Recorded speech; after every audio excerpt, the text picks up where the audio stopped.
Exodus of the Israelites. There was loud wailing in Egypt on the night.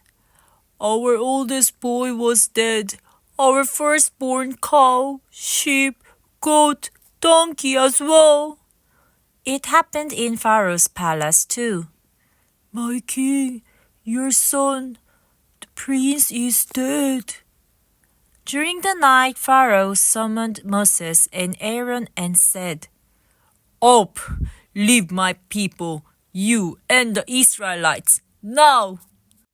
The people of Egypt wanted the Israelites to go as soon as possible, so they gave everything they required.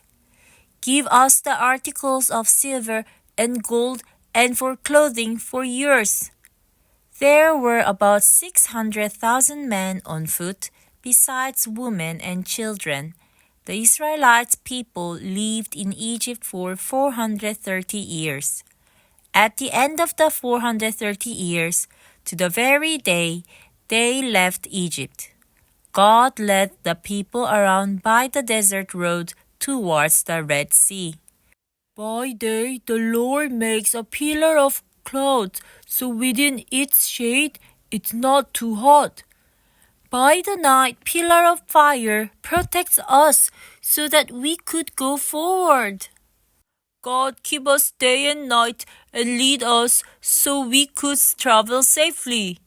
Then the Lord said to Moses, Tell the Israelites to turn back and encamp near Pi-hahiroth.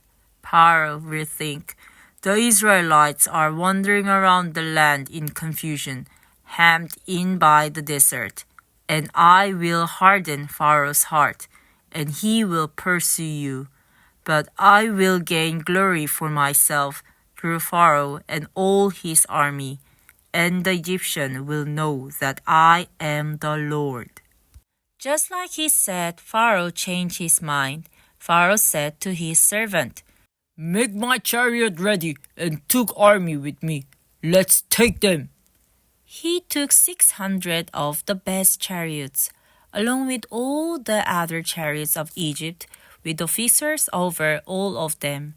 The Lord hardened the heart of Pharaoh, king of Egypt, so that he pursued the Israelites who were marching out boldly.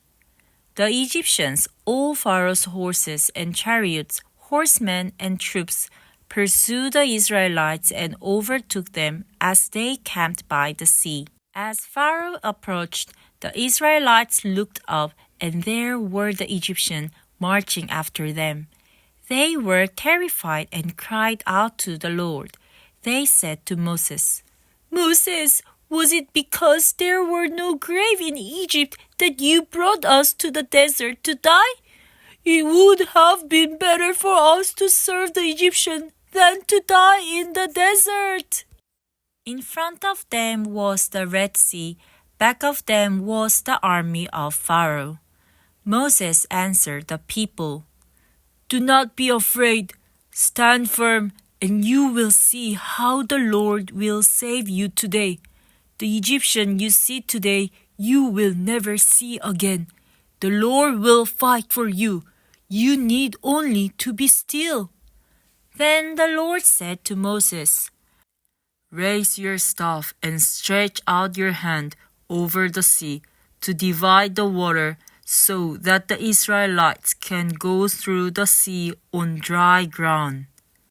Then Moses stretched out his hand over the sea, and all that night the Lord drove the sea back with a strong east wind and turned it into dry land. Look, the waters were divided. Let's go through the Red Sea on dry ground. The waters may flow back over the Egyptians and their chariots and horsemen that had followed us.